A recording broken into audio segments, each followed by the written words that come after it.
Опа! Чета, сега сме с Стено Илиев, който е един от нашите най-редовни състезатели. Той беше на ММА състезание на Локомотив София. Това е много интересно, момчета, защото по принцип клуба ни се занимава само с джуджицу и отскоро почнахме да се занимаваме и да навлизаме в ММА средите.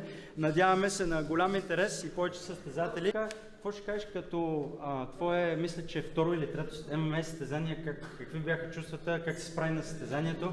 Имах един матч, победих с адмишън и беше лесно. Ако гледате клипчетата на нашите момчета, най-големият фактор при нашите момчета в ММА е, че имат страйкинг, но поради някаква причина не го показват, защото просто вкарват няколко серии и просто тръгват към реслинг, нали, към граплинга, реслинга. И заключваме, да. А добре, ти какво мислиш в бъдеще? Мислиш да се фокусираш повече върху ММА или мислиш да се фокусираш повече върху джуджицу или мислиш да си ги правиш двете неща? И двете мисля да състезавам и на ММА, и на жило-жицу и ще си покажа къде ще съм по-силен в бъдеще.